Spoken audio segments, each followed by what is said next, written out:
Hey everybody. I swear to God, every time I do that, I hear in my head, hi, Dr. Nick, from The Simpsons. Happens every stinking time. Anyway, Stephanie here for a very quick, short video. I'm not going to do my WIP update. That'll be tomorrow. But somebody had mentioned in the Stitch Mania group how to store floss for projects that you currently, WIPs, that you currently have going. And I only have like 5 right now. I'm nowhere near some of the numbers that you guys have reached. And this is what works for me, so I thought I would share that with you today. So each of my projects goes in one of these poly folders, and this one happens to have a string closure. And on each one I have a Brothers label maker, and I will put the project name on the outside of the bag. I mean, typically, like I said, I've got 5, so by the fabric alone I can typically tell what it is I'm looking for. But it helps, and it keeps my little CDO happy.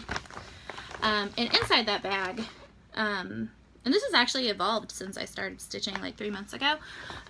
Inside the bag is the fabric, obviously, for the project, or the WIP. This thing is massive, I would show you guys, but that's for tomorrow, and I just gave you a sneak peek. You're welcome.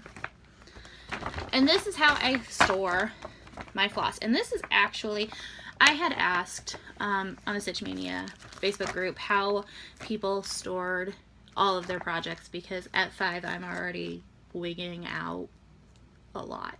So I can't imagine what it's like to have 50, 60, 100, 200. It makes me very anxious. One of the projects that I have for myself this week is to, well, actually this month, is to get the rest of the stuff kitted up that I have that I can do, because when I first started cross stitching, or having an interest, because this is a couple years ago, I would buy the pattern and then buy the fabric and buy the beads and just buy everything all at once, so that I could start doing it. And of course I've never started it, because that's how I am. So that's my project for this month, and that's not why you're here. See, this is how YouTube FlossTube videos get so long. Tangents, people, tangents. So back to the WIP storage process for me and my 5 little WIPs, maybe 6, I can't remember. So basically, this is how I store, and I don't think, no, they all say stuff on the front of them. I went through and recently did, and you guys didn't get to see the video because YouTube and I had a big difference of opinion at the beginning of the month, and redid my specialty floss storage. And so I had used these floss away packs at first for the specialty flosses, and I since changed it and basically, what's the word I'm looking for? I repossessed the floss away packs from the specialty flosses and did something a little bit different for them. So I just use them. I don't actually, on my other projects, for the ones that have the normal floss away packs, I don't put that information on there. That just stays blank. And so on the, what I do is I put a blank, or an index card in there. It can be blank or ruled. I just happen to have ruled. It doesn't really matter. And I cut it down to size so it would fit in the floss away pack. And then on the blank side of the card, I put the project name, the symbol, and then the DMC color, or if it were a specialty floss, I'd put the name or whatever, because typically they don't go by numbers, I don't think, not in my experience anyway. So and that's how it identifies for me, so that way when I have all of this to go through, I can easily just flip through and look for the symbol that I need. And I'm not a very good artist. That's why I stitch, don't draw. Let me rephrase that. Artistry can be a lot of different things. I am not very good at drawing things. But for the most part, I know what it is I'm looking for. So yeah, that helps me identify what it is I'm looking for. And then Jessie Marie from Jessie Marie Does Stuff, I'm sure if you've watched FlossTube, you know who I'm talking about, in the thread on the Stitch Mania groups, she had replied that, okay, that's not a good example, and that's not either.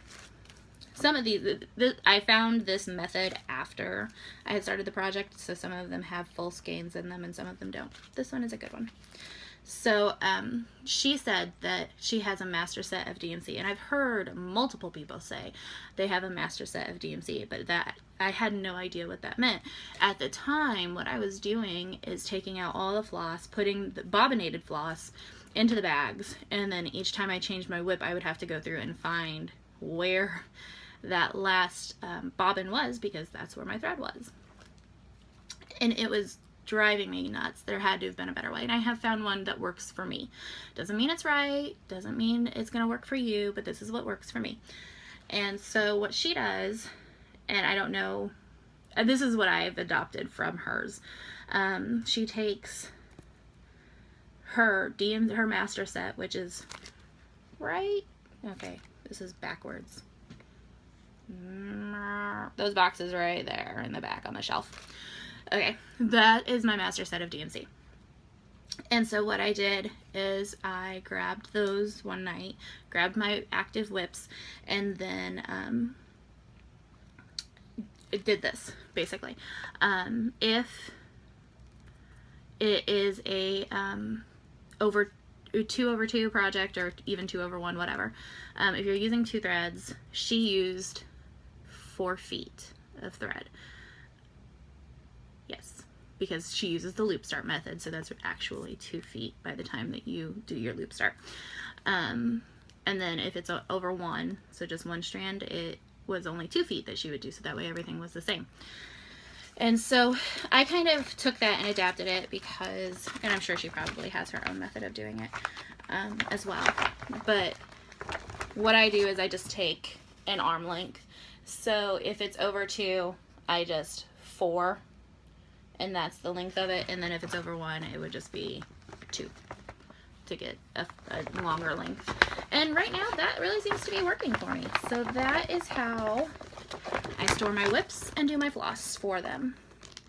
So yeah, I thought that would be something that you guys might be interested in seeing.